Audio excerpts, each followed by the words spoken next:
c'est bon. Ok.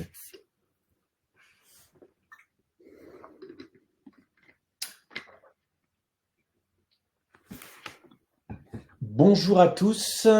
Est-ce que vous nous entendez bien? Je peux aller juste sur le chat. Ouais. Vous pouvez nous dire si vous nous entendez bien sur le chat. 5 sur 5. Parfait. Super. Bon, bienvenue à tous pour ce webinaire empirique et wait for it. On va vous parler de vidéo, de search, de social et aussi de performance.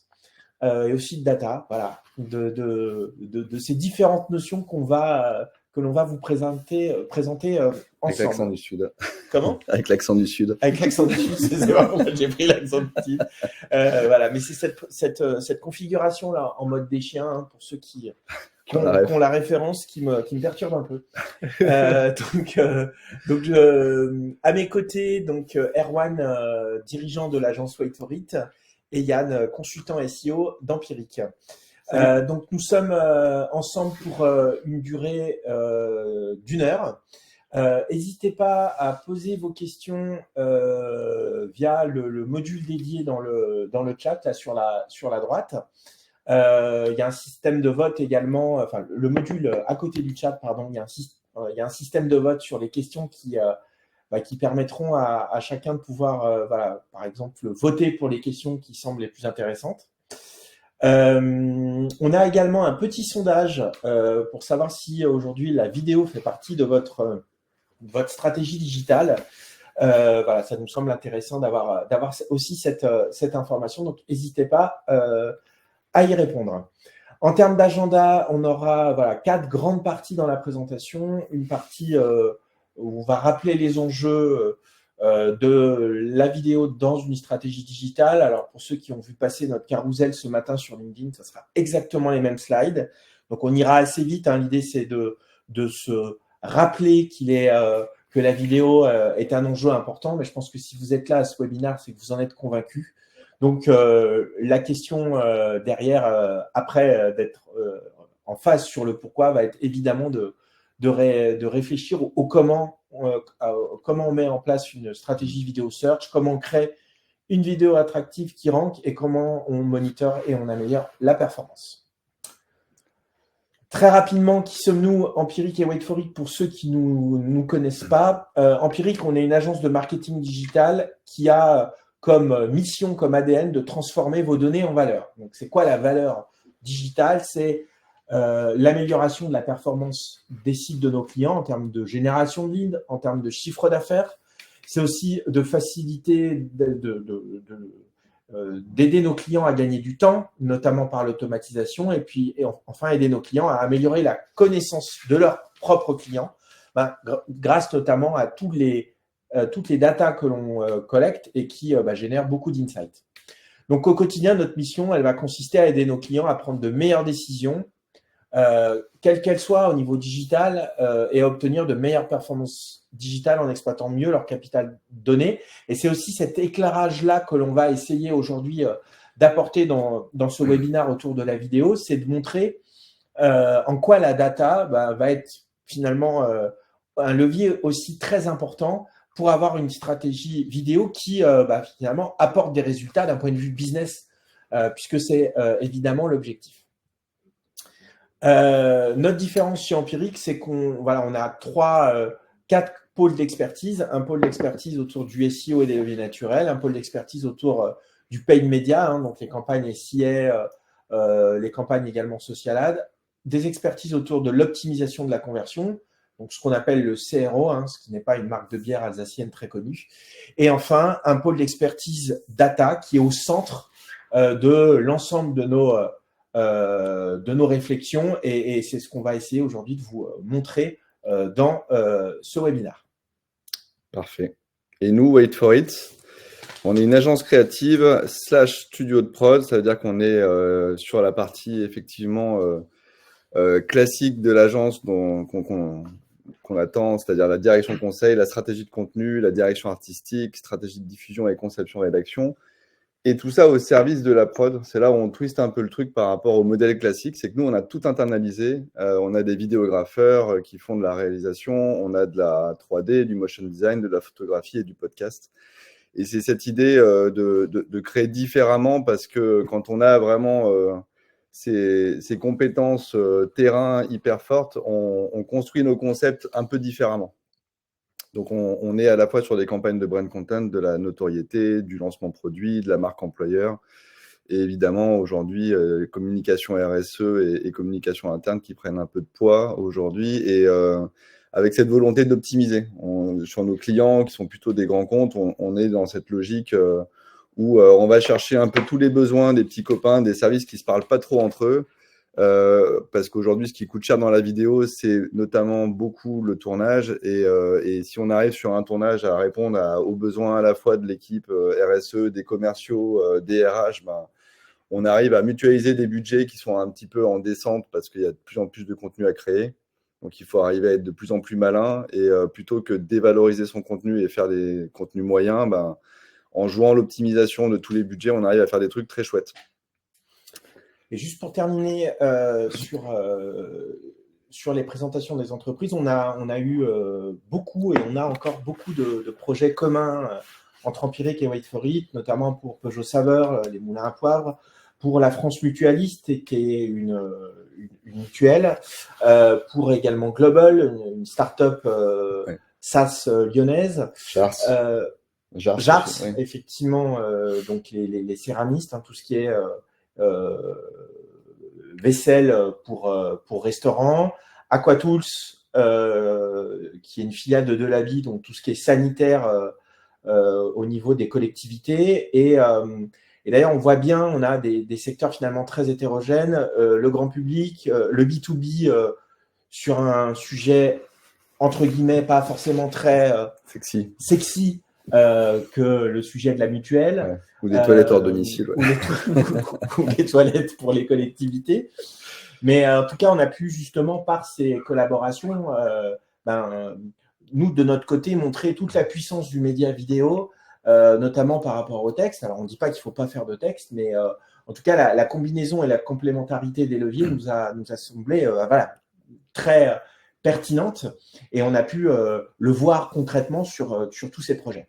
En fait, c'est marrant de se dire qu'en 2024, il y a soit l'option on est très mature sur le média et on a des contenus pas terribles, et c'est souvent ce qu'Empiric peut ramener en disant bah voilà, on doit viraliser des contenus mais qui sont pas géniaux, comment on peut faire? Et inversement, nous, on a plutôt une logique de contenu premium, mais qui sont pas super bien poussés, qui n'ont pas la bonne stratégie média derrière et qui performent pas. Donc c'est pour ça que ce mix média créa est forcément à la clé, quoi.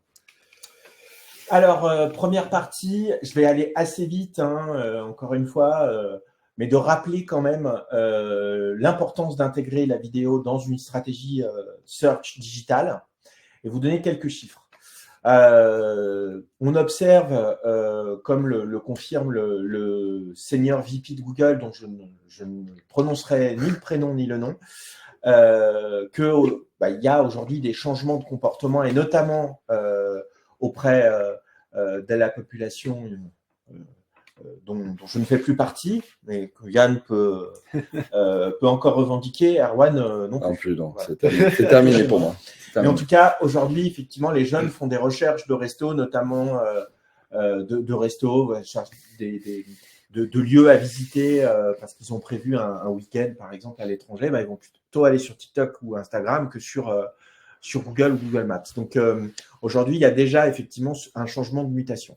Mais plus globalement, et c'est pour ça qu'on va pas mal effectivement parler de YouTube, de TikTok, mais il ne faut pas non plus être dans la caricature et se dire que la vidéo, finalement, elle ne s'adresse qu'aux entreprises qui parlent aux jeunes. En fait, c'est pas vrai. Il y a une possibilité il y a des stratégies de présence et de diffusion de la vidéo qui seront différentes selon les cibles, mais le média original qui est la vidéo fait sens pour toutes les entreprises, pour toutes les marques et pour toutes les communautés. Et c'est ce que montre bien ce chiffre-là. Votre audience veut de la vidéo. 91% des consommateurs souhaitent voir davantage de contenu en ligne de vidéos en ligne de la part des marques.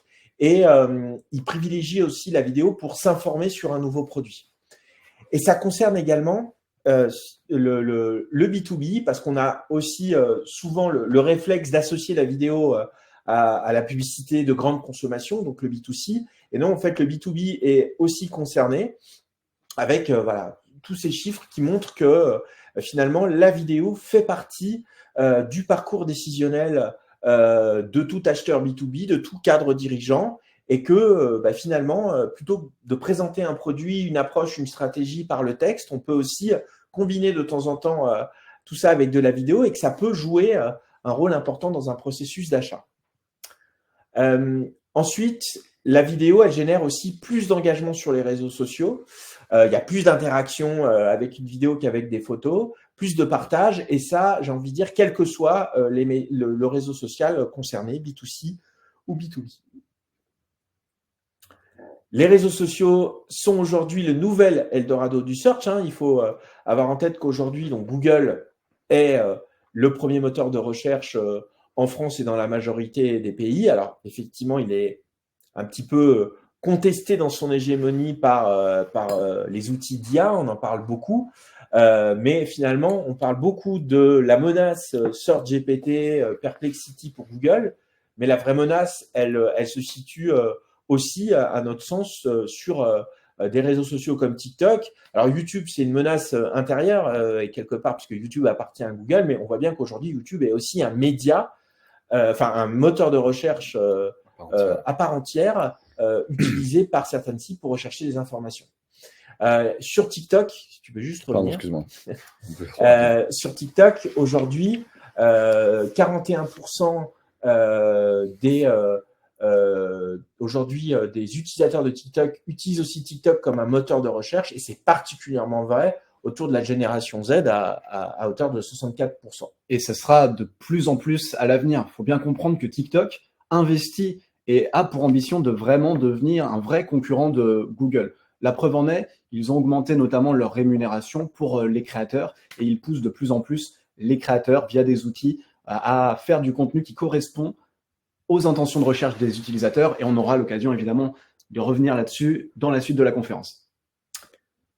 Ensuite, autre intérêt de la vidéo, c'est qu'on retrouve aussi de plus en plus de vidéos directement dans les pages de résultats de Google, ce qu'on appelle les SERP. Là, vous voyez le graphique sur la gauche qui montre bien une évolution permanente et une présence de plus en plus forte du média vidéo, tel qu'on le voit ici sur cet exemple, sur une recherche, comment réparer une tongue.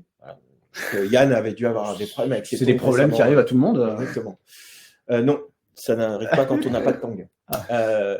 Deuxième intérêt, c'est que la vidéo, et on a aussi beaucoup d'exemples concrets au quotidien, améliore le ranking SEO de vos contenus textes. C'est-à-dire que si vous intégrez dans un contenu texte une vidéo depuis YouTube directement, vous allez observer une augmentation, une amélioration du ranking. Nous, on l'a maintes et maintes fois observé pour nous, pour nos propres clients. Et c'est un petit tips que je vous donne, qui est très rapide. Voilà, vous constatez que vous avez une page qui a perdu en position. Elle était avant deuxième sur une requête qui vous intéresse. Vous êtes passé 5 ou 6e. Le simple fait de réintégrer d'intégrer une vidéo YouTube dans la page va vous permettre d'améliorer le ranking. C'est aussi un tips quand on veut forcer l'indexation rapide d'une nouvelle page. Voilà, je voyais Quentin en train d'écrire un commentaire et j'étais assez sûr qu'il allait mettre cette information. Et effectivement, pour accélérer l'indexation d'une page, c'est aussi un tips qui est important. Autre intérêt aussi, vous avez peut-être entendu parler… non, c'était toujours pas. Pardon, désolé. Vous avez sans doute entendu parler des Google Leaks. Donc Google Leaks, c'est la sortie, la communication de documents officiels de Google sur l'algorithme et la confirmation de ce qui était pour nous un secret de Polichinelle, c'est que Google analysait le comportement de l'internaute sur le site après une requête pour estimer la pertinence du site. Quand on dit secret de Polichinelle, c'est qu'effectivement, avec Google Chrome, on sait que Google collecte beaucoup d'informations sur les comportements utilisateurs et ça nous semblait évident que Google intègre cette notion pour évaluer la pertinence d'une page. Et donc, le fait d'intégrer la vidéo dans une page de résultats, ça améliore la rétention de l'utilisateur sur la page. De fait, il est tenté de lancer la vidéo et donc ça aura un impact aussi positif sur le SEO de la page. Tu as des questions là qui montent notamment sur… On y reviendra, on prendra fait, les questions à la fin, mais okay. Je pense que Quentin pourra y répondre Emmanuel. directement. Autre intérêt, c'est que la vidéo va augmenter le taux de conversion sur votre site avec tout un tas de statistiques qui montrent que quand on intègre une vidéo sur une landing page, tout simplement, les gens vont être un peu plus tentés de vous solliciter, de vous faire une demande de devis. Voilà, ça booste véritablement la conversion. Dernier argument, et ça c'est un argument qu'on a vécu concrètement avec Wait for It sur une campagne média, c'est qu'on avait une campagne d'acquisition média pour un acteur start-up de la tech, où on utilisait des annonces texte classiques, donc il y avait des performances qui étaient là, mais qui n'étaient quand même pas exceptionnelles, et le simple fait d'intégrer de la vidéo et du motion comme asset publicitaire, et aussi de l'intégrer sur des landing pages, concrètement, nous a permis d'améliorer le ROI du dispositif parce qu'on a, du coup, généré plus d'engagement au niveau des publicités en l'occurrence, c'était sur LinkedIn. Donc, quand on a plus d'engagement, on baisse son coût au clic. Dans le même temps, on a augmenté le taux de conversion sur les landing pages. Donc, de fait, on a optimisé le ROI et ce qui nous a permis d'avoir 1 euro investi égale 10 euros de chiffre d'affaires avec vidéo. Et sans la vidéo, on était plutôt sur un dispositif moins rentable. Et donc, voilà, on dit souvent que la vidéo coûte cher. Oui, effectivement, ça peut coûter cher, mais ce qui compte, c'est pas l'investissement, c'est le résultat de cet investissement. Et là, on avait la preuve vivante de l'intérêt de cet investissement pour ce client. Donc maintenant, si vous êtes convaincu, et je ne doute pas que vous le soyez, on va pouvoir rentrer un peu dans le vif du sujet sur comment définir une stratégie vidéo search. Donc, la première chose, déjà, c'est de tester le potentiel vidéo de votre marché. On a dit que la vidéo s'adressait à tout le monde, mais il y a quand même effectivement des nuances selon les marchés. Il y a des marchés évidents. Je suis Lactalis. C'est évident de faire des vidéos de TikTok sur des recettes de cuisine pour la tartiflette. Cet exemple n'étant pas anodin, on y reviendra. Mais dans d'autres secteurs, effectivement, ça paraît un peu moins évident. Donc, sur TikTok, on a des stats, des données chiffrées qui nous donnent finalement les types de contenus qui sont les plus partagés. Excusez, mais ma vieillesse fait que je n'arrive pas à lire tout sur l'écran. La musique, on a forcément la mode. La mode, la musique, tutos, les recettes. Les tutos pour faire chez soi des travaux, par exemple. Voilà, si on a quelqu'un dans les travaux… comment réparer soi-même les choses, ça c'est très très prisé sur TikTok. Donc en tout cas, je vous encourage c'est une étude qui a été faite par Adobe récemment sur les thématiques, les secteurs qui sont les plus, les thématiques de vidéos qui sont les plus plébiscitées et présentes sur TikTok. Ça peut vous permettre déjà d'avoir un premier niveau d'information sur le potentiel de votre marché. Vous avez également la même chose sur YouTube avec des statistiques sur les thématiques. Voilà, donc on retrouve toujours effectivement musique, film, des thématiques finalement très grand public. Et en parallèle, un phénomène aussi sur YouTube, c'est il y a énormément de requêtes qui sont autour de comment faire, how to, parce que effectivement le format vidéo se prête bien à ce type de comportement. Et là, voilà, on a des volumes de recherche assez puissants sur YouTube. Et donc, là aussi, de mener une étude spécifique sur les requêtes qui sont tapées sur YouTube autour du comment faire, autour des how-to peuvent être très intéressants pour définir sa stratégie et identifier des sujets pertinents pour mon activité. Oui, mais ça peut être pas que sur des sujets fun comme on a là. Je prends un exemple. Nous, on travaille avec l'AFNOR actuellement sur des questions que se posent les entrepreneurs sur la norme ISO 9001. Et ça permet à l'AFNOR de potentiellement se retrouver en tête sur ces résultats-là et de faire du business derrière, évidemment. Ensuite, on a aussi des chiffres qui sont disponibles sur les thématiques sur Google qui génèrent, enfin les industries qui vont générer le plus de présence de résultats vidéo au sein de Google. Donc on voit, et ça c'est quand même assez aussi frappant, le côté business et le côté industriel, et ben est finalement le premier secteur qui génère, la première industrie qui génère le plus de vidéos sur Google, avec 12% des recherches qui vont déclencher la présence de résultats vidéo. Ensuite, également sur Google, on a une différence de présence de résultats vidéo dans les SERP selon les industries, selon les devices. Donc, on voit bien que le mobile a une surreprésentation des vidéos par rapport au desktop, ce qui n'est pas non plus étonnant et ce qui aussi, du coup, va aussi influencer la stratégie vidéo. On y reviendra, hein. L'importance des sous-titres est très forte puisque on se rend compte qu'il y a énormément de consommation vidéo mobile et qui vont se faire, par exemple, dans les transports ou dans des endroits où on ne peut pas forcément afficher les vidéos au travail, par exemple. Hein, en réunion. En réunion. Et quand on sait que la majorité des internautes, en tout cas de plus en plus, vont sur Internet, consomment les contenus sur leur téléphone, on voit que c'est compliqué de se passer d'une bonne stratégie vidéo. En tout cas, c'est se priver d'une sacrée partie de la population. Okay. C'est juste 4 à 5 heures de vidéo qu'on avale par jour aujourd'hui, notamment via le téléphone, quoi. C'est énorme. Et enfin, si on va aller dans une analyse encore plus fine, on peut analyser en fonction de la liste des mots-clés que l'on cible, donc sur sa stratégie SEO classique, analyser la visibilité et la présence des vidéos dans les pages de résultats. Donc ça, c'est notre outil interne qu'on utilise pour nos clients qui s'appelle Impact. Et là, vous voyez dans la partie basse de ce slide, là, la partie composition de la SERP, aujourd'hui sur ce client, 10%, les vidéos occupent 10% de la première page de Google en termes de taux d'occupation. Voilà, donc c'est assez énorme. Et on voit les fluctuations dans le temps et on voit aussi les autres types de résultats, ce qu'on appelle les snippets, hein, les PAA, les recettes, les People Also Ask ou les Knowledge Panel. On voit en temps réel l'évolution de la part de voix de ce type de résultats dans Google. Donc là, quand même, 10% de la première page de Google sur les mots-clés ciblés par notre client sont occupés par la vidéo et donc ça confirme l'intérêt très fort d'initier une stratégie vidéo. Yes.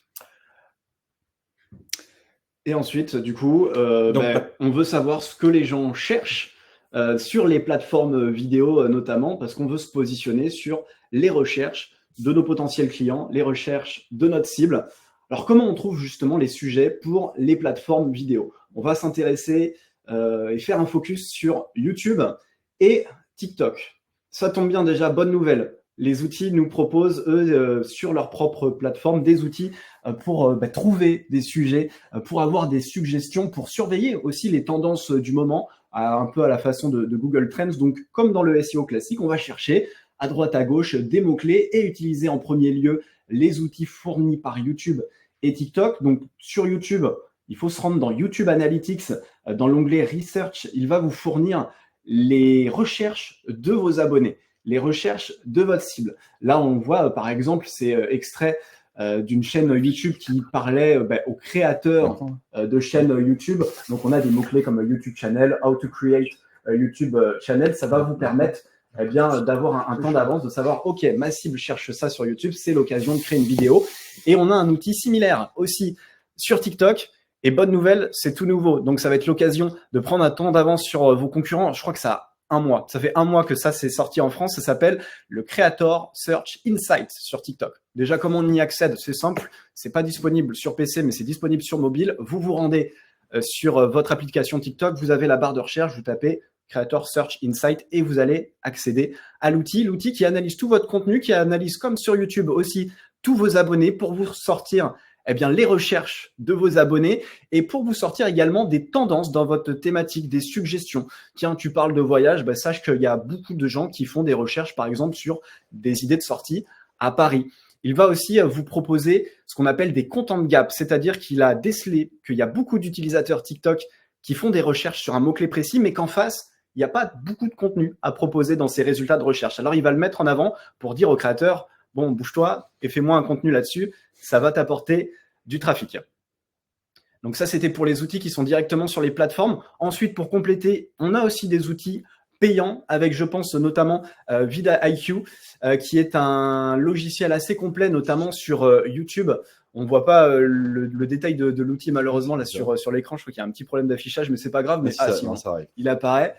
Donc voilà, le nombre de mots-clés, le volume de recherche sur vidIQ, également la difficulté difficulté estimée pour ranker pour chaque mot-clé. Et puis, on a aussi bien un outil qui s'appelle keywordtool.io et qui va scraper en fait tout simplement les suggestions pour chaque mot-clé et qui va vous sortir à la fois pour YouTube et à la fois pour TikTok les suggestions pour chaque mot-clé. Je fais une pause. Vas-y. C'est intéressant de faire appel à des outils tiers qui ne sont pas des outils fournis par les plateformes YouTube ou TikTok. Je trouve évidemment sur le papier le Content Gap est un outil très intéressant parce qu'on vous dit en temps réel, il y a des gens qui recherchent beaucoup de vidéos sur tel sujet et il y a finalement une offre trop faible, donc il y a un écart entre la demande et l'offre. Le seul problème, c'est que on n'est pas totalement certain de l'objectivité et de l'indépendance de ces suggestions, étant donné qu'elles viennent des plateformes et qu'elles peuvent aussi servir l'algorithme. Donc, toujours prendre ces indications avec des pincettes et donc se reporter sur des outils tiers qui peuvent apporter aussi une vision complémentaire. Donc Lionel vous l'a présenté tout à l'heure, on a chez Empiric un outil interne qui s'appelle Impact et qui est très intéressant du coup pour voir le détail des SERP, voir quels éléments composent les résultats de recherche Google. Est-ce qu'on a de la vidéo, est-ce qu'on a des recettes, est-ce qu'on a des questions que les gens se posent. Pourquoi c'est intéressant d'analyser la composition des SERP? Pour deux raisons. Et notamment, on va se concentrer évidemment sur l'aspect vidéo parce que ici, c'est ce qui nous intéresse. Est-ce qu'il y a de la vidéo sur les SERP qui nous intéressent? Pour deux raisons. Déjà, parce que si on fait une bonne vidéo, ça veut dire que potentiellement, on va pouvoir se positionner sur cette SERP et attirer à la fois du trafic via YouTube, par exemple, la plateforme qui va nous attirer du trafic, mais aussi directement Google qui va nous recommander notre vidéo YouTube sur sa SERP. Autre raison pour laquelle c'est intéressant de vérifier s'il y a un encart vidéo sur le mot-clé qu'on souhaite cibler, parce que Google, on l'a dit, il calcule le comportement des utilisateurs, il le fait tellement à fond qu'il a même des procès du côté des États-Unis, tellement il récolte toutes les données. Et du coup, on peut lui faire confiance de ce côté-là. Pour notre protection de données, on ne peut pas lui faire confiance, en tout cas pour ça. On peut avoir confiance en lui. Si Google dit que la vidéo est importante sur ce mot-clé, ça veut dire que c'est intéressant de positionner des vidéos sur ce mot-clé. Pardon, j'ai un peu mal à la gorge. En fait, cette analyse préalable de l'analyse du potentiel du marché, l'analyse des sujets, elle est évidemment indispensable pour identifier les sujets. Là, on voit que on a beaucoup de vidéos qui sont présentes dans les SERP Google sur des mots-clés autour des cocktails. Donc, il y a effectivement un premier intérêt déjà d'identifier les sujets, mais il y a un deuxième intérêt très important, c'est que vous allez pouvoir finalement identifier les différents canaux de diffusion de vos vidéos entre YouTube, la SERP Google, TikTok. Et donc, plus vous allez pouvoir identifier de canaux de diffusion, plus vous allez, à partir d'une même vidéo, multiplier son impact potentiel, donc sa performance et donc son ROI. Et donc ça, pour nous, c'est un critère fondamental de définition d'une stratégie en disant finalement sur ce mot-clé, sur cette thématique, on sait qu'on aura de l'attractivité dans YouTube, on sait qu'on en aura sur TikTok et on en sait qu'on en aura sur Google. Donc une même vidéo, plusieurs leviers de diffusion, une performance qui se démultiplie et c'est comme ça qu'on va pouvoir générer du ROI et c'est pour ça que cette phase préalable d'analyse de la data, elle est essentielle pour faire en sorte que le dispositif vidéo effectivement faire des vidéos de qualité, ça coûte forcément un peu d'argent. Si on veut générer des résultats, on doit passer impérativement par cette phase préalable. Et donc, on l'a vu, Google, à savoir que c'est une source formidable d'idées, même si c'est du contenu qui est à visée de YouTube ou de TikTok, on peut aller fouiner quelques idées de suggestions sur Google via notamment l'encart autres questions et puis via les recherches associées. Donc, c'est toujours le scrapping, hein, dans la même logique qu'on scrape les SERP Google pour toute la partie vidéo. On va aussi scraper Google pour identifier des questions, identifier les termes associés. Et tout ça va participer à la réflexion SEO, mais aussi à la réflexion vidéo. J'ai une petite aparté, Laurence qui nous disait tout à l'heure qu'il ne pouvait pas y avoir de la tartiflette avec Lactalis parce que c'était du lait de Savoie. Voilà. C'est important d'être précis. On ne va pas rentrer dans la On peut polémique. peut-être faire du bad buzz avec les mauvais choix. Voilà. Comment créer une vidéo attractive qui rank? Bah oui, parce que moi, en tout cas, je suis SEO. Quand je fais du contenu, j'aime bien que ça rank en premier. Vas-y, je t'en prie. Donc, on va s'intéresser et on va observer un petit peu, est-ce que quand on observe les différentes SERP, est-ce qu'on a des critères communs entre les contenus qui se dégagent? Donc, on a étudié un petit peu pas mal de SERP, pas mal de mots-clés. Au niveau, en tout cas, juste des corrélations, on peut voir que quand on tape sur YouTube des mots-clés, toutes les vidéos, dans l'ensemble, génèrent quand même pas mal de vues. Donc, il semblerait qu'il y ait une corrélation à ce niveau-là. On voit aussi une corrélation du côté de la durée de la vidéo. Les vidéos qui se positionnent en premier dans les résultats de recherche YouTube ont tendance à être plutôt courtes, moins de 4-3 minutes. Et puis, un point commun aussi qui semble assez général chez les vidéos qui se positionnent dans les premiers sur YouTube, c'est la longueur de la description avec au moins 250 mots, c'est-à-dire une description bien remplie, bien complète. Alors, juste une précision sur le nombre de vues. C'est aussi, enfin, on peut interpréter cette analyse-là de deux façons. C'est aussi un peu le sujet de l'œuf et de la poule, parce que finalement, c'est parce que les vidéos sont bien positionnées qu'elles ont beaucoup de vues, et peut-être aussi parce qu'elles ont beaucoup de vues qu'elles sont bien positionnées. Donc, faut faire attention aussi aux corrélations. On ira plus dans le détail dans la suite. Là, pour l'instant, on s'intéresse aux corrélations. Mais en effet, oui, on ira dans le détail sur comment ça se fait qu'il y a des vues, comment ça se fait, quels sont les critères précis de ranking. Là, on a fait pour YouTube. Maintenant, sur TikTok, c'est moins évident, en tout cas du côté de ce qu'on a scrappé, de trouver des corrélations. Mais dans les tendances, en tout cas des vidéos qui rankent bien sur TikTok, bien, on a toujours des nombres de vues assez conséquents. On a toujours des vidéos qui ont réussi à générer de l'engagement, que ce soit des likes, des commentaires, des partages, et des vidéos qui avaient fait l'effort de faire une optimisation sémantique, notamment dans la description de la vidéo. Mais en tout cas, il n'y a rien de… Enfin, tout ça paraît évident et il n'y a rien de révolutionnaire. Par contre, on y reviendra par la suite. Il y a quand même des différences selon les secteurs. Hein. Tu parlais de la durée de la vidéo. En fait, la durée de la vidéo, elle va aussi dépendre du sujet. C'est-à-dire que quelquefois, un sujet… comment faire une tartiflette à la façon de Philippe Etchebest, ça va peut-être prendre 10 minutes. Et formation dropshipping gratuite, faudra 1 heure de vidéo parce que forcément, on ne peut pas te former complètement au dropshipping en 4 minutes, évidemment. Et du coup, ce qu'on a remarqué, et ça marque une vraie différence avec le SEO Google où dans certaines thématiques, c'est très dur de prendre d'assaut les banques, par exemple, qui sont installées pour être premier sur crédit, assurance ou des trucs comme ça. Là, les plateformes, notamment YouTube, où on le voit, la preuve à l'image, on a sur comment faire des crêpes, une créatrice qui a 300 000 abonnés à tout casser, c'est quand même pas mal, mais c'est infiniment moins que le deuxième sur la même requête, qui est Fast Good Cuisine, un YouTuber que vous connaissez sûrement, qui a quasiment 5 millions d'abonnés. Ça ne l'a pas empêché de prendre la première place. Et ce côté David contre Goliath est encore plus exacerbé sur TikTok. TikTok, c'est vraiment la plateforme qui donne sa chance aux petits créateurs. Et la preuve, encore une fois, en image, sur la requête fondue savoyarde, on a une créatrice qui a seulement 4830 followers. Pour ceux qui sont peut-être moins familiers avec l'univers TikTok, vous pourriez vous dire 4800, c'est pas mal. Pour ceux qui ont l'habitude d'utiliser la plateforme, vous serez d'accord avec moi. On est sur une plateforme qui génère énormément de vues, énormément d'abonnés. Donc, moins de 100 000 abonnés. Globalement, on peut dire que c'est un petit compte sur TikTok. À moins de 100 000 abonnés. Et toi, tu en as à 170 000. Ça, tu le dis pas. Mais j'avais eu ma petite expérience. C'est pour ça aussi je me permets de partager des retours d'expérience de créateurs de contenu. J'ai pas mal poncé la plateforme. Donc, ça permet de bien voir aussi les différences entre ranker sur TikTok et ranker sur Google. Une autre vraie différence, et là qui est importante à comprendre, notamment quand on est habitué au SEO Google. Alors peut-être qu'il n'y a pas tout le monde qui est familier avec le SEO ici, donc je vais rappeler ce qu'est la cannibalisation. La cannibalisation sur Google, c'est quand on veut placer 2 pages de notre site qui répondent à la même intention de recherche. Je prends un exemple concret. On a une page, par exemple, recette de tartiflette pour moins de 10 euros.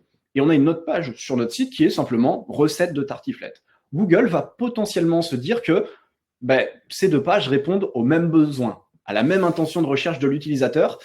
Et là, ça va créer un problème puisqu'il ne va pas savoir quelle page choisir. Je prends la page 1, la page 2. Alors, soit il prend une des deux pages et l'autre, il l'abandonne, c'est dommage. On a du coup une page qui ne sert à rien pour Google. Dans la pratique, dans la plupart des cas, il ne sait pas quoi choisir, il ne fait pas l'effort de choisir et il laisse tomber les deux pages et ça fait du coup deux pages qu'on a créées pour rien. Du coup, ça s'appelle la cannibalisation, ce problème, et on ne veut pas en faire quand on a un site web et qu'on veut en faire sur Google. Sur les plateformes vidéo, on oublie ce problème. Un mot-clé, potentiellement plusieurs vidéos.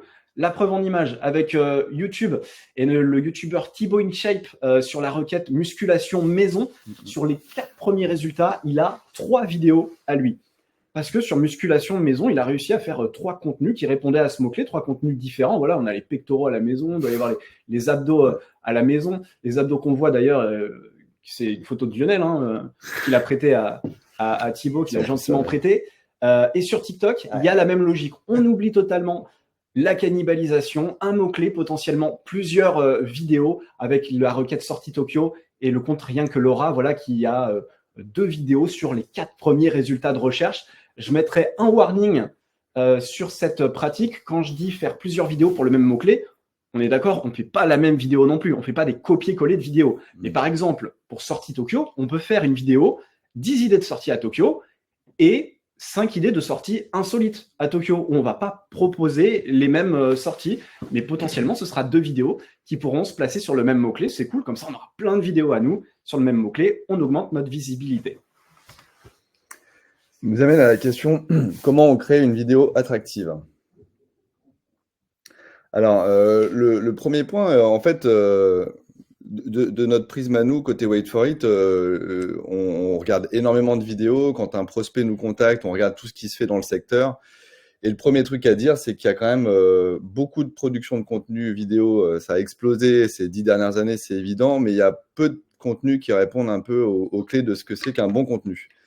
Donc, il y a pas, voilà, il y a souvent la volonté, je note chez beaucoup de gens de se dire comment j'arrive à faire facilement du contenu pour pas cher, idéalement avec un alternant qui peut gérer et il n'y a pas de secret. Un bon contenu, dans création de contenu, il y a création. Et donc, il faut avoir quand même un vrai talent créatif et c'est pas à la portée de tout le monde. Je vais prendre un exemple de notre vie perso chez Wait for It. Là, on est en recrutement pour un vidéographeur. On a reçu une bonne centaine de candidatures de gens qu'on estime intéressants à voir. Sur les 100, il y en a 6. Et on leur a demandé un exercice tout bête, c'est expliquer qui vous êtes en vidéo en 1 minute. Complètement libre, carte blanche, ils font ce qu'ils veulent. Sur les 6, il y a 2 contenus qui étaient bons et 1 très bon. Du coup, voilà, sur 100 candidatures, il y en a 1 qui sait vraiment gérer la vidéo comme nous, on l'entend, quoi. Donc, c'est vraiment une vraie compétence et il faut l'avoir en tête. Là, c'est un petit extrait que je vous mets. Voilà, c'est la vidéo.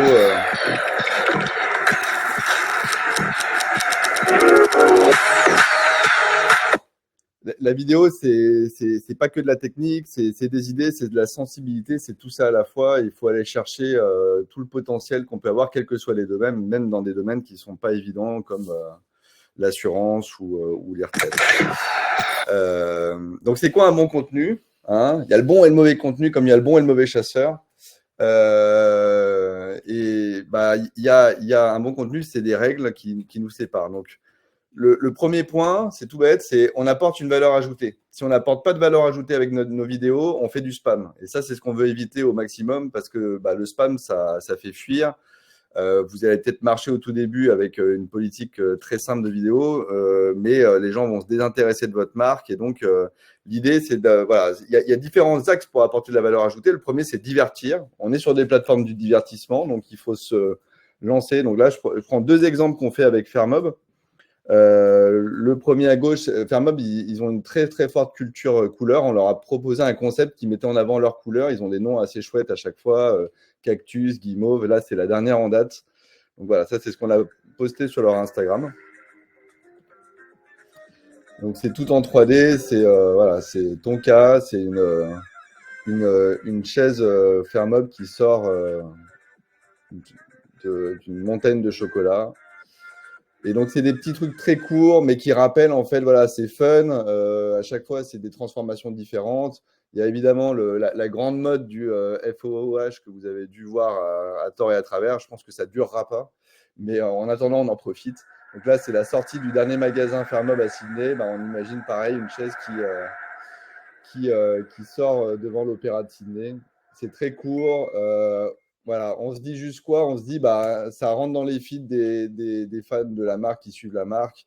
Un petit sourire et ça suffit en fait. C'est 10 secondes et quelque part, il y a quand même un truc qui s'imprime. Marque internationale ou voilà, marque qui a une culture couleur forte. Donc, ça suffit en fait. Ça, c'est ce qu'on va au fur et à mesure. En fait, c'est un temps long. C'est un marathon que dans la création de contenu que vous faites. Hein. C'est plus comme avant où une vidéo pouvait servir sur toute l'année. Là, on est effectivement sur une autre politique, quoi. Hop. Ou alors, effectivement, on est dans la logique. Si on n'est pas dans le divertissement, on est dans l'information et une information qui apporte vraiment des choses. Nous, on s'applique les règles. Hein. Il y a souvent les cordonniers mal chaussés. Ben, nous, on a notre petite série de vidéos. On est d'accord, quelque chose cloche avec ce plan. Mais quelle est donc cette sorcellerie? Ça, c'est l'effet vertigo, également connu sous le nom de zoom compensé, ou en anglais, dolly zoom. Cette technique a été popularisée par le réalisateur Al. Je ne vous la passe pas en entier, elle fait 40 secondes, on l'utilise sur TikTok, YouTube, Instagram, et c'est des petites capsules qui apprennent un élément technique autour de nos métiers, qui peuvent soit intéresser pour notre marque employeur, tous les jeunes qui nous suivent, ou pour nos clients, quelques idées clés quand ils essayent d'autoproduire le contenu, quoi. Donc voilà, on a ensuite un élément autour. Moi, je parle beaucoup d'expérience vidéo parce qu'en fait, on pourrait croire que la vidéo, c'est du cinéma, c'est de la méga qualité, il faut des productions de dingue. Et évidemment, aujourd'hui, ce qui marche, on parlait de TikTok. TikTok, c'est la plateforme de l'authenticité et tous les contenus super produits fonctionnent pas très bien. Si demain, une marque qui a fait une pub télé, elle la balance sur TikTok, ça va faire partie de ces contenus qui plaisent pas du tout à leur audience parce qu'ils ne sont pas adaptés. Donc, il y a vraiment cette logique de c'est quoi une bonne expérience vidéo? C'est pas forcément que de la qualité. Ça, c'est un contenu qui date, mais les marques comme ça sont forcément toujours en avance. C'est une rêve qu'on a beaucoup utilisée sur des presse clients pour Adidas. Et c'est un petit contenu tout simple. Hi, this is Leila from Adidas Asia Pacific. C'est de I la want marque to show you where I employeur. work. This is Hope Court. Donc là, on est sur du filmé au téléphone. Mais il y a un petit truc, en fait, il y a un grain, il y a un travail What I d'agence enjoy derrière. most in a new office is I get to choose where I sit every day. Sometimes looking from different angles also brings me a different perspective. Donc il y a un travail, on dirait pas comme ça, mais donc c'est fait avec un téléphone portable, donc mauvaise qualité en termes d'image, mais derrière il y a un grain qui est rajouté, il y a une direction artistique, il y a des effets qui vont être. C'est une série, une vidéo qui a été faite par Adidas avec leurs salariés dans le monde entier. Et je pense qu'en fait, il y a eu un gros coaching sur comment est gérée la captation au téléphone parce qu'il n'y a pas des angles horribles, tout est bien travaillé, tout est bien monté, il y a le petit sound design qui va bien, c'est des vidéos courtes qui nous font rentrer dans l'univers des salariés. Donc, ça respecte un peu toutes les bases, mais c'est très sensible et c'est ce qui permet que ça fonctionne. En fait, là, typiquement, vous pouvez dire, bah tiens, ça a été fait au téléphone, on va encore une fois faire ça par un stagiaire ou quelqu'un, voilà, vas-y, filme, et on va pas avoir le même rendu et ça marchera pas. C'est important d'avoir la différence, quoi. Après, il faut avoir évidemment, il y a cette logique de sensibilité, il y a cette logique de conceptualisation. Nous, notre vision, c'est qu'un contenu, chez nous, il est fabriqué au moins par 5-6 personnes dans l'agence. Et dedans, il y a soit le directeur de création, soit le directeur artistique et des concepts qui peuvent être forts. C'est une marque qui est intéressante à VEM parce qu'ils ils font des terminaux de paiement, ils sont affiliés à une banque et ils sont quand même 1000-1500 dans la France entière avec beaucoup de besoins en recrutement. Et donc, on a fait une marque employeur en 2022 l'idée, c'était de se dire comment on sort du brief combini, c'est-à-dire faisons des petites vidéos marrantes sur un fond blanc dans nos bureaux. On sait que dans ces boîtes-là, les bureaux peuvent pas être toujours extraordinaires. Donc, on s'est dit, comme ils avaient un truc autour de la marque en mouvement, on a un peu brainstormé sur le sujet. On s'est dit, allez, on va faire des interviews de collaborateurs dans des contextes un peu dingues. Et là, en fait, on est vraiment dans la lignée des créateurs de contenu youtubeurs qui sont pour moi des sources d'inspiration. Ça pourrait être un concept fait par McFly et Carlito.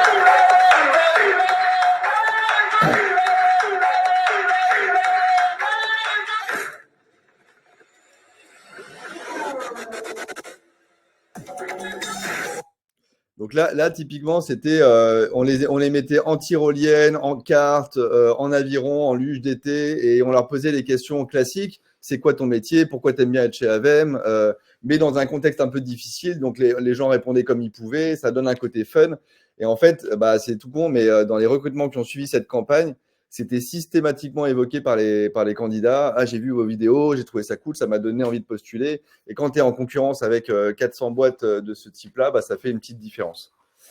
Ensuite, il y a un axe qui est souvent oublié. Nous, on a un nombre de briefs sans objectif, enfin, des fois, je pense que le côté vidéo est tellement fun que ça déconnecte une partie du cerveau de nos clients qui veulent y aller peut-être un peu tête baissée. Mais il y a toute une réflexion à avoir autour de la stratégie éditoriale, comment on met en avant, voilà, comment on fait un vrai storytelling. Nous, on a un gros truc autour de la force de l'interview. C'est quoi une bonne interview? C'est complexe, hein, c'est humain par excellence. Nous, on est contre le prompt, on est contre le script d'avance, on est contre tout ce qui enlève le côté organique. Encore une fois, parce que le marché drive là-dessus, des plateformes comme TikTok, YouTube, transforment complètement notre manière de consommer le contenu. Et un truc qui est clé aujourd'hui, c'est de comprendre que les gens, ils ont une maturité vidéo qu'ils n'avaient pas il y a 10 ans. Moi, je vois des choses que j'aimais bien il y a 10 ans, des contenus qui avaient buzzé beaucoup plus facilement quand YouTube démarrait début 2006, qui aujourd'hui manquent de rythme, manquent de peps. En fait, on est en train de transformer petit à petit. Je vous disais 5 heures de vidéo par jour, c'est énorme. Donc, notre maturité sur ces sujets est dingue. Et en fait, il n'y a plus de sujet corporate. Le côté très institutionnel, un peu câblé avec des éléments de langage, c'est carton rouge direct. Donc, il faut l'avoir en tête. Donc, voilà. Et après, nous, il y a un truc autour d'éviter les tunnels de vidéo. Et souvent, quand on démarre une vidéo, on a l'impression de connaître déjà d'avance la suite, la fin. Si on veut éviter et avoir un beau watch time, il faut tout simplement qu'il y ait des cassures. Alors, des cassures, ça peut être des petits tricks techniques. Je vous montre cet exemple-là pour Hermès. Voilà. C'est tout con, c'est un effet de raccord dans le mouvement, mais ça, tout d'un coup, voilà, imaginons qu'on ait perdu l'attention du spectateur, il se passe un truc qui surprend et qui reprend son attention. Alors, il y a eu toute une étude qui est d'ailleurs fausse autour du temps d'attention, qui est plus faible pour un humain qu'un poisson rouge, qui est de moins de 8 secondes. Alors, c'est une grosse fake news qui s'est énormément propagée, mais par contre, il y a une réalité quand même. C'est que, et pour moi, ça, c'est vraiment universel. C'est pas une question de goût et de couleur. L'attention, c'est un vrai art qui se travaille. C'est autour, encore une fois, de l'expérience. Et c'est traqué en permanence. C'est pour ça que nous, et ça, je vous conseille de faire la même chose. On fait en sorte que tout le monde ne voit pas en même temps les contenus. Nous, on a une V1 qui est partagée uniquement avec mon directeur artistique. Ensuite, une V2 sur les retours de mon directeur artistique qui est partagée avec ma directrice de clientèle. Moi, dans l'agence, je vais être en dernier à voir le contenu. Donc, j'ai un regard à chaque fois neuf et je vais pouvoir dire, tiens, à telle seconde, je me fais chier. Et il y a vraiment cette culture pour s'assurer qu'il n'y ait pas de temps mort, parce qu'un temps mort aujourd'hui, ça swipe, c'est terminé, quoi. Vous regardez dans un métro à la vitesse de swipe des gens, elle est monumentale, quoi. Donc, voilà. Et un dernier point important, la notion de cinématographie, vidéographie, qui est plutôt à la faveur des budgets plus faibles. C'est à gauche, pour moi, le contenu tel qu'on le faisait avant, à droite, tel qu'on le fait aujourd'hui. Mais si aujourd'hui, un seul vidéographeur peut faire des contenus de dingue, ça lui donne beaucoup de pression, parce qu'à gauche, vous imaginez, sur un plateau de tournage classique, il y avait le réalisateur qui était vraiment le chef d'orchestre, qui avait la vision artistique, et puis derrière, plein de gens qui avaient la technique. Aujourd'hui, il y a une charge mentale un peu forte pour les vidéographeurs. C'est un métier très complexe à débusquer, je trouve, et à former. Nous, il faut 2 ans pour former un vidéographeur, pour qu'il ait à la fois cet aspect technique évident. Il faut faire des belles images, ça c'est une obligation, mais en même temps, une sensibilité, une compréhension de ce que c'est qu'une marque. Enfin voilà, c'est costaud, quoi. Et tout ça nous amène à réfléchir. Voilà, aujourd'hui, quand on voit, alors merci déjà Lionel, Yann, sur toute cette présentation qui met en avant que la vidéo, ça peut être aussi une source de résultats et de performance pour une entreprise, parce que souvent, moi, j'ai l'impression qu'on est juste là pour vous piquer votre argent et qu'on doit vraiment défendre ce côté-là. Un peu quand même, évidemment. Mais je pense que historiquement, la vidéo, c'est quelque chose qui nous emmerde. Ça emmerde les agences parce qu'elles ne maîtrisent pas en interne la fabrication d'une vidéo. Ça emmerde les clients parce que, une vidéo, c'est pas comme un post ou comme un visuel, c'est pas aussi simple à faire. Même nous, Wait for It, où on est quand même spécialisé à 90% sur la vidéo, j'ai par exemple ma série Erwan en parle. J'ai tourné un épisode il y a 15 jours, il n'est toujours pas monté parce que ça ne se fait pas en un claquement de doigts. Il y a ce côté-là qui est complexe. Je pense que c'est une vraie volonté qu'il faut avoir au bout d'un moment de se dire il faut qu'on soit vidéocentrique. Il faut qu'on se demande comment on fait le nombre de contenus suffisants par an. Je prends un exemple encore une fois avec Fairmob. Fairmob était une marque très tournée autour du print avec une culture très forte et ils la gardent, ça ne change rien. Ils sont une super agence qui les accompagne là-dessus. Mais ils ont basculé avec nous en 2 ans. On fait 2-3 vidéos par an, on en fait plus d'une centaine. Et évidemment, respectueux des budgets, on n'est pas à un budget de 500 000 € par an du jour au lendemain, ça ne marche pas, c'est pas possible. Donc, il y a beaucoup cette notion d'optimisation, de réflexion. Mais c'est déjà de se dire, OK, il nous faut ces contenus vidéo. Donc, comment on les fait? Il nous faut de la qualité, il nous faut de la quantité. Et comment on bascule là-dessus? Parce qu'il faut nourrir la bête. Donc, il y a évidemment la notion d'optimisation. Donc, comment on optimise par rapport au coût d'un tournage, comment on décline comme il faut et se dire, on raisonne à la fois et nous, on mélange tout ça. C'est la conceptualisation, la production, où est-ce qu'on peut tourner, est-ce qu'on peut profiter d'un tournage que vous faites déjà en photo, est-ce qu'on peut aller dans votre usine faire le maximum de contenu possible. En fait, on est déjà tourné solution et problème en même temps et c'est une nouvelle manière de réfléchir tout ça, qui est souvent pas du tout celle que les agences prennent. Juste pour compléter les propos d'Erwan, Ouais.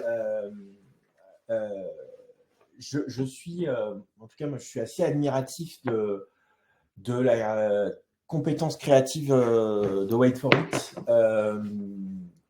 créativité dont je suis personnellement incapable. Et cette créativité, en fait, pour moi, c'est 70% de la performance du dispositif. Ce que je dis toujours, c'est qu'on n'est pas des magiciens. Aujourd'hui, il faut savoir que chaque personne est exposée en moyenne à 1200 publicités sur une journée. Donc, que ce soit sur les réseaux sociaux, dans la rue, à la télé. Comment on peut… la seule façon d'émerger, c'est de gagner l'attention par de la créativité, justement. Donc, nous, et on l'a vu maintes et maintes fois, nos actions, elles ont eu une performance démultipliée, tout simplement parce que Wait for It est arrivé sur le projet en amenant cette capacité de différenciation dont c'est pas forcément notre métier. Et nous, je dirais qu'on a… sans mauvais jeu de mots, sans côté péjoratif, on est des mécaniciens autour de ça. On analyse la donnée, on paramètre les campagnes, on les pilote, on les suit, on fait bien notre job, mais une part de la performance, elle nous échappe. Et c'est pour ça que la vidéo est un levier absolument indispensable pour gagner la guerre de l'attention qui est aujourd'hui essentielle face à cette obésité de contenu permanente. Oui. Aujourd'hui, ce qui n'était pas le cas il y a 15 ans. Il y a 15 ans, tu faisais une bonne vidéo, je pense que tu pouvais vraiment exploser et faire 2 millions de vues. C'était pas un problème. Aujourd'hui, même une bonne vidéo, c'est plus possible sans stratégie média solide et les bons leviers paid et SEO. On va aller assez vite. Ouais. On est un peu en retard sur le timing. C'était ambitieux. Donc là, dans le contexte, on a une super vidéo grâce à Erwan. Maintenant, c'est la cerise sur le gâteau qui nous manque pour que on puisse ranker sur les plateformes vidéo. Il y a toujours cette histoire de mots-clés, comme à chaque fois qu'il y a un moteur de recherche. Sur YouTube, où est-ce qu'on met les mots-clés? Titre, description, et puis aussi, ça on le voit pas sur l'image, mais les tags. Vous pouvez ajouter des tags sur votre vidéo, c'est pas le critère le plus important. Ça facilite simplement YouTube pour catégoriser votre vidéo. Où on met ces mots-clés sur TikTok maintenant. Sur TikTok, on met ces mots-clés, tout comme YouTube, dans la description de sa vidéo. On peut aussi mettre le mot-clé dans le texte de la vidéo, soit dans du texte comme ça, affiché, ou soit via les sous-titres aussi. C'est une solution. TikTok analyse évidemment tout ça. Ça va lui permettre de mieux comprendre votre vidéo pour la proposer aux utilisateurs qui font des recherches. Et puis, un autre élément aussi qui est vraiment, je trouve, pas trop pris en compte par les créateurs et pourtant qui est pris en compte par TikTok. L'écran que vous voyez à droite, c'est dans les paramètres de la vidéo. Et dans les paramètres de la vidéo, on peut voir les stats de la vidéo, mais également les mots-clés qui ressortent le plus de la section commentaires. Alors, comment on profite bien de ça, de la section commentaires? On ajoute simplement le mot-clé dans les commentaires. On essaye de le faire de façon naturelle. J'ai fait une recette de saucisson brioché. Quelqu'un me dit merci pour la recette. Eh bien, je peux simplement répondre j'espère que tu apprécieras ton saucisson brioché. Voilà, pour toujours intégrer les mots-clés de façon naturelle. Tout comme en SEO classique, on évite le keyword stuffing. Quand on ajoute le mot-clé, c'est toujours de façon naturelle. Sinon, Emmanuel Macron t'adressera un carton jaune. Ouais. Alors, le contexte de la vidéo, c'est l'une de mes vidéos perso. Et pourquoi il y a ça, je n'en sais plus rien. Ouais, mais je n'avais pas des vidéos optimisées SEO pour ma défense. Alors oui, du coup, le critère le plus important, au-delà, les mots-clés sont importants bien sûr, mais le plus important de tous. Et on a vu précédemment dans la conférence qu'en effet, il y avait une corrélation entre les vues et les positions dans les résultats de recherche. On le voit encore à l'écran, formation dropshipping, voilà, il n'y a pas une seule vidéo qui a fait moins de 40 000 vues. À droite, sortie Tokyo, il n'y a pas une seule vidéo qui a fait moins de 20 000 vues. C'est pas tant le nombre de vues qui est une conséquence, en fait, pour se positionner, c'est surtout, en fait, les signaux utilisateurs. L'utilisateur, quand il voit votre vidéo, qu'est-ce qu'il en fait? Est-ce qu'il la regarde jusqu'au bout? Est-ce qu'il interagit avec? Est-ce qu'il reste sur la plateforme? C'est ça que veulent les plateformes. YouTube, TikTok, ils veulent que les gens restent chez eux.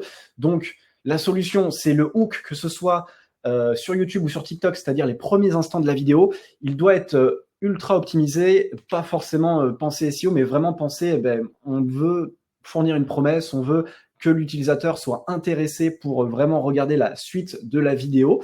Notamment sur YouTube, on le sait, les gros créateurs, ils mettent un paquet de budget de montage sur le début de la vidéo. Et après, ils sont parfois un peu plus légers sur la fin, mais sur le début, il y a plein d'animations, bam, bam, bam, ça va dans tous les sens, il y a des promesses, parce qu'ils savent que c'est crucial pour que l'utilisateur soit convaincu de rester sur la vidéo. Sur YouTube, ce critère-là, ça s'appelle notamment le watch time. C'est le critère le plus important. Je vous donne quelques petits tips pour optimiser, même si bien sûr le plus important pour le watch time, c'est d'avoir une bonne vidéo voilà, avec tous les critères qu'Erwan a donnés précédemment. Déjà, c'est d'avoir une vidéo qui corresponde à votre ligne éditoriale. Vous avez des abonnés, ils vont voir votre vidéo. Si vous sortez un truc qui sort un peu de l'ordinaire, qui ne comprennent pas ce que ça fait sur votre chaîne, ils vont envoyer des mauvais signaux utilisateurs. Et forcément, ça va être un mauvais signe pour l'algorithme. On essaye aussi d'avoir une vidéo qui va à l'essentiel. On essaye de prendre du recul sur le montage, d'enlever les passages inutiles. Le storytelling, voilà, c'est toujours important pour une vidéo. Et puis, un petit tips aussi, parce que je vois que c'est une erreur que beaucoup font. Le petit voilà, c'est tout pour cette vidéo. Et après, on parle pendant encore une minute. On évite aussi, plutôt que dire merci, parce que c'est quelque chose qui déclenche automatiquement dans le cerveau des utilisateurs en mode « Ah, il a dit merci pour la vidéo. Ok, bon, c'est fini, je m'en vais et je ne regarde pas la dernière minute de vidéo. » À la place de ça, vous dites « Si le sujet vous intéresse, vous pouvez le creuser avec une autre de nos vidéos. » Comme ça, ça fera double bonus, ça vous fera un bon watch time sur votre première vidéo et ça montrera aussi un intérêt pour vos autres vidéos auprès de l'algorithme. Autre critère qui est intéressant aussi je t'en prie, tu peux passer à la suivante, pour maximiser ses positions dans les résultats de recherche, la miniature, bien sûr. C'est pas pour rien que les créateurs ils dépensent beaucoup d'argent pour faire des miniatures avec des créatifs. C'est un métier d'ailleurs qui s'appelle Minia Maker, des gens qui sont spécialisés en miniature YouTube. Et quand vous avez des requêtes importantes, vous verrez que toutes les miniatures sont optimisées, évidemment. Ensuite, on a l'idée des hashtags, notamment sur TikTok. Le hashtag, c'est pas forcément ce qui va vous aider à gagner des positions. Par contre, ça peut vous apporter du trafic. Faut analyser les hashtags qui sont populaires dans votre thématique parce que les utilisateurs, dans le cadre des livres, je vous ai pris l'exemple des livres, le hashtag BookTok est recherché dans la barre de recherche. Et si vous avez le hashtag BookTok, ça vous permettra d'apparaître dans les résultats de recherche vu que c'est pas mal recherché par toute la communauté des passionnés de lecture. Un élément qui peut être intéressant aussi sur TikTok, il n'affiche parfois pas que des vidéos. Quand on tape certains mots-clés, il affiche aussi directement à compte. Comment on fait sortiraparis.com pour être autant mis en avant par TikTok? Eh bien, ils ont une série. Là, vous voyez dans la barre de recherche, j'ai tapé « Que faire à Paris » et eux, ils ont une série qui s'appelle « Que faire à Paris » qu'ils sortent toutes les semaines. Que faire à Paris du 11 au 18 juin. Que faire à Paris du 11 juillet au 18 juillet. Et chaque semaine, ils sortent ça. Du coup, l'algorithme TikTok a compris qu'il s'agissait d'une série du compte sortiraparis.com et c'est pour ça qu'il l'a largement mise en avant et ça doit lui apporter des vues de monstre parce que la requête est évidemment pas mal tapée par les utilisateurs. L'autre astuce, si vous voulez apparaître en tant qu'utilisateur quand on tape un mot-clé, c'est d'avoir le mot-clé dans votre nom de compte utilisateur. Ça peut aussi être une autre astuce. Changer le nom de la marque, quoi. Alors voilà, il faut voir soit nom de la marque plus mot-clé ou voilà, il faut toujours trouver évidemment des compromis. Pour être bien référencé aussi, on n'oublie pas les sous-titres, à la fois parce que c'est intéressant d'intégrer le mot-clé dans les sous-titres, mais aussi pour les stats suivantes. Les gens regardent beaucoup les vidéos sans le son. Et puis, évidemment, c'est un prérequis qui est indispensable, les sous-titres pour maximiser les vues, pour que les gens s'intéressent à la vidéo. Sur YouTube, Il y a dans les paramètres de création de vidéos un outil qui le fait automatiquement pour vous faire gagner du temps. Vous pouvez aussi après corriger vous les sous-titres s'il y a des fautes de frappe et tout. Et sur TikTok, il propose également, lorsque vous créez une vidéo, la génération de sous-titres automatiques.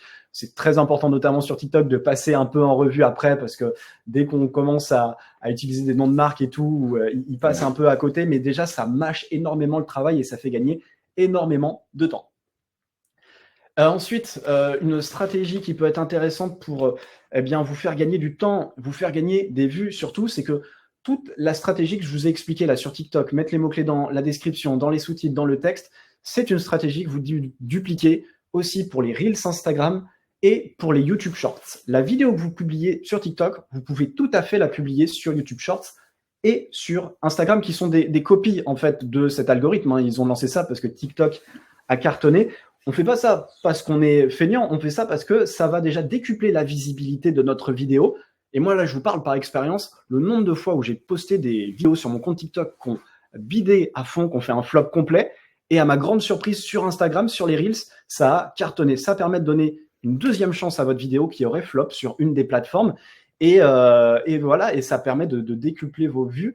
L'autre truc intéressant que font beaucoup les créateurs, si vous avez une vidéo longue sur YouTube, vous pouvez la découper en extraits, la publier en tant que YouTube Shorts sur votre chaîne. Comme ça, ça fera une sorte d'annonce, teasing, des petits extraits d'1 minute qui sont intéressants pour convaincre les gens de se dire « l'extrait m'a plu, je vais aller voir la version longue ». J'en profite, il y avait une question sur les formats. Est-ce qu'on utilise le vertical ou le 16/9? Évidemment, les deux, si on peut. Ça reste la priorité. Nous, on le voit à l'usage qu'il faut quand même se dire et être très clair avec son client de se dire c'est quoi le format star que tu veux, parce que forcément, la qualité, on va la prioriser sur un des deux formats. C'est dur de filmer sur les deux axes en même temps et de sécuriser, ou alors il faudrait doubler toutes les scènes, ce qui est souvent impossible. Donc, mais aujourd'hui, celui qui marche le mieux, ça reste le vertical. Dans 80% de ta stratégie de diffusion, c'est du vertical. Donc, pour moi, c'est le format un peu clé. Alors, on est censé avoir terminé, mais il nous reste quelques slides, 3 minutes, mais sur la question du monitoring et de l'amélioration de la performance. Et puis après, on prendra des questions et on pourra aller manger. Juste en introduction sur cet aspect-là, en fait, on voit bien que même si on identifie des patterns de performance qui sont évidents, le nombre de vues, l'engagement, l'optimisation sémantique autour de la vidéo, on se rend bien compte qu'il n'y a pas forcément un critère qui se dégage par rapport à d'autres, et puis aussi beaucoup de spécificités sectorielles. Et donc, cette incertitude milite pour une démarche, excusez-moi sans mauvais jeu de mots, une démarche complètement empirique de test and learn, et c'est pour ça que la data, elle est importante. Premier élément, c'est qu'on l'a vu en introduction, les bénéfices de la vidéo ne sont pas que réseaux sociaux comme on l'a en haut à gauche, ils sont aussi dans la publicité, ils peuvent être aussi dans l'envoi de newsletter. C'est pas une statistique que j'ai mis au démarrage, mais au début de cette présentation, mais le fait de mettre vidéo dans un objet de mail augmente le taux d'ouverture de façon très importante et améliore le taux de clic. L'impact aussi sur la conversion sur le site, l'impact SEO à la fois grâce à la présence de vidéos, mais l'impact indirect sur le SEO classique. Voilà, donc on a finalement cette multicanalité de la vidéo, on doit aussi le refléter au niveau de la mesure, et c'est comme ça qu'on pourra démontrer à son N+1, N+2 que la vidéo est rentable si on a cette approche multicanal. On a des outils qui sont fournis par YouTube et TikTok qui vous donnent l'évolution du nombre de vues, de l'engagement, des indicateurs assez classiques. Je vais aller assez vite sur cette dimension-là par rapport aux outils qui sont mis à disposition par les plateformes. En parallèle, il nous semble intéressant de scraper directement les plateformes sociales, et c'est quelque chose que l'on fait. Donc, on scrape aujourd'hui YouTube, on peut scraper Instagram, on scrape TikTok. Et pour le coup, c'est extrêmement compliqué. Et ça permet en fait d'enrichir les analyses. C'est-à-dire qu'on va identifier une liste de mots-clés qui nous semblent pertinents, et on va tous les jours, toutes les semaines, tous les mois, aller scraper les pages de résultats de TikTok et de YouTube sur ces mots-clés comme on le fait classiquement en SEO. Ça nous permet de sortir des listes de vidéos, de comptes qui sont positionnés. Et ça nous apporte beaucoup d'intérêt à plein de niveaux. Le premier intérêt, c'est en termes de suivi de la performance. On va pouvoir finalement suivre son SEO sur les plateformes comme on le fait classiquement en SEO et de le comparer à la concurrence. Ça va nous donner aussi des opportunités éditoriales. Ça va nous permettre finalement d'identifier les sujets qui sont aussi les plus performants chez les concurrents parce que sur chaque vidéo, on va récupérer le nombre de vues de la vidéo, l'engagement, et donc ça va pouvoir nous donner des idées en termes de sujets. Ça va nous permettre aussi d'identifier des angles éditoriaux et par rapport à la façon dont un sujet est traité par la concurrence. Autre intérêt, c'est que toutes ces informations… Je sais, t'as faim, hein. mais on va terminer. Toutes les informations qu'on extrait… Est-ce que vous nous entendez encore? Non, c'est juste la présentation qui est partie. On est toujours là. Vous êtes toujours là? Ok. Ouais, tu peux remettre la presse? Ouais. Ah, c'est bizarre. Attends, excusez-moi. Il y a la presse encore ou pas? Non, non. D'accord. Alors. Bah, vas-y, continue à parler sans presse. C'est dommage, hein, c'est celle qui ont coûté le plus cher à faire. Putain. Attends. J'arrive. Non, mais je le savais de faire un webinaire avec eux. Par contre, c'est ça les créatifs, c'est qu'ils ne sont pas toujours très fiables. Non, je plaisante. Et l'information que vous allez extraire de TikTok et de YouTube, donc les descriptions des vidéos, les informations autour des comptes, c'est ce qui peut aussi vous aider à nourrir un chat GPT, à nourrir des LLM pour vous aider à finalement avoir des inspirations demain pour vos prochains sujets sur TikTok, pour vos prochaines descriptions. C'est une information utile. Autre intérêt, c'est ce qu'on va faire finalement, c'est ce qu'on peut faire finalement du social listening. C'est bon, j'y suis. Attendez. Pour finalement, merci, à partir aussi des mots-clés qui sont extraits, analyser les tendances et aussi vous permettre d'identifier les influenceurs, quels sont sur votre thématique les influenceurs que l'on retrouve le plus sur les mots-clés qui vous intéressent sur TikTok et YouTube. Donc, il y a énormément d'intérêt à faire du scrapping. Le scrapping en tant que tel, c'est ma passion et je pourrais en faire des webinars et je pense qu'on va en faire un bientôt sur les mines d'informations que l'on peut avoir grâce au scrapping. I'm a Scrapman. John Scrapman, ouais. C'est magnifique la référence. Yann n'aura pas. Mais… Si, je l'ai, faut pas déconner. Alors, du coup, ce scrapping nous permet de suivre le positionnement sur TikTok. Et aujourd'hui, je connais pas d'outils qui sont capables de restituer cette information. C'est-à-dire qu'on va suivre l'évolution de vos positions sur TikTok, sur les mots-clés qui vous semblent pertinents et de le comparer à la concurrence. Alors, juste pour répondre à une objection possible, c'est qu'on sait qu'on peut avoir des résultats très personnalisés sur TikTok, mais ce qu'on constate, c'est qu'on a quand même des résultats assez proches selon les différents comptes. Si vous suivez sur la requête recette tartiflette, vous êtes le compte que vous suivez est 5e. Bon, il sera peut-être top 8, top 10 sur un autre compte, mais rarement en dehors du top 50 ou du top 100. Il y a quand même une proximité. Donc, ce suivi de positionnement est très intéressant. On va pouvoir suivre le positionnement dans le temps et analyser l'impact des actions que vous allez mener. Et enfin, dernier sujet, c'est comment mesurer le ROI de la vidéo. On est quand même aujourd'hui dans un contexte économique pas simple et forcément, les entreprises, elles sont beaucoup pilotées par les services financiers, par le contrôle de gestion pour avoir une vue précise du ROI des actions. On peut des fois être tenté de se dire « Ah, la vidéo, c'est un peu comme la pub, les premiers budgets qui vont sauter. » Et pourtant, en fait, si on fait l'exercice d'avoir cette approche multicanal, ne pas se contenter d'analyser la vidéo que sur le prisme de TikTok, mais dans sa globalité, dans cette logique de recyclage, d'analyser l'impact en termes de clics, en termes de conversion, et on va se rendre compte que la vidéo, elle n'est pas chère par rapport à des actions classiques autour des contenus, des livres blancs et des ads. Et donc, faites cet exercice.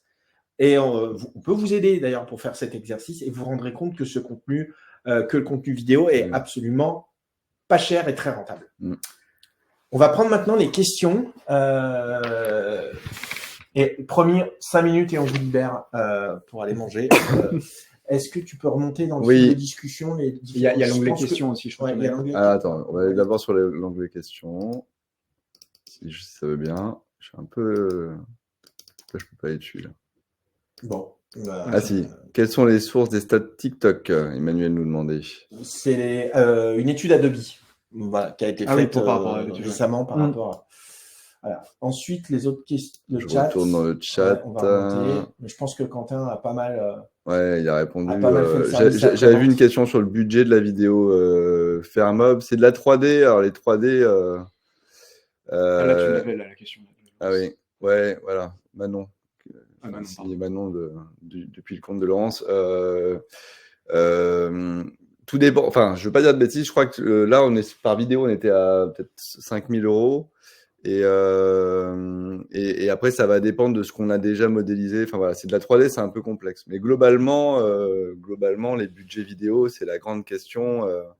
Je pense que tout le monde a intérêt à raisonner au global avec un nombre de besoins. Et en fait, ceux qui font cet exercice-là, je pense que c'est ceux qui rentabilisent le plus, qui optimisent le plus. Le plus dur en vidéo, c'est d'arriver, j'ai un besoin X la semaine prochaine. Je vais prendre un exemple qu'on avait fait avec Carré Blanc, où elle m'avait demandé une vidéo pour la journée de la femme le 8 mars. Et en fait, ça lui aurait coûté 500 €, une journée de montage, grosso modo, si on avait intégré ce petit point-là à un tournage précédent. Et là, le fait de faire venir une équipe, de lancer un concept, ça multipliait x5, x10, et elle n'avait pas ce budget. Donc, dès qu'on réfléchit en se disant, c'est quoi mes piliers de contenu ? Quels sont mes événements? Parce que ce qui coûte cher, c'est éventuellement d'utiliser des acteurs. Donc, tu peux les rentabiliser si tu as plein de contenu. Voilà, là, en ce moment, on est sur un projet avec la marque Dodo. Et avec la marque Dodo, on fait 15 contenus par jour en louant une maison avec 2 acteurs. Et ça rentabilise l'ensemble. Et si on faisait à chaque fois, s'ils avaient fait au coup par coup, de toute façon, ce serait même pas possible, quoi. D'où l'intérêt d'avoir une réflexion effectivement vidéo globale qui intègre notamment les insights autour des sujets, autour des mots-clés, et qui va pouvoir effectivement permettre de mutualiser des tournages et d'optimiser aussi les coûts, plutôt que d'être dans une logique un peu one-shot et un petit peu rapide. Alors, cette question-là, la question de la rapidité et de l'immédiateté, elle fait partie aussi de l'ADN des réseaux sociaux, mais il faut aussi prendre le temps de définir une stratégie avec du recul. Est-ce qu'on peut peut-être reprendre une ou deux questions en remontant dans la... Ouais. dans il y avait des choses sur lesquelles... Une question...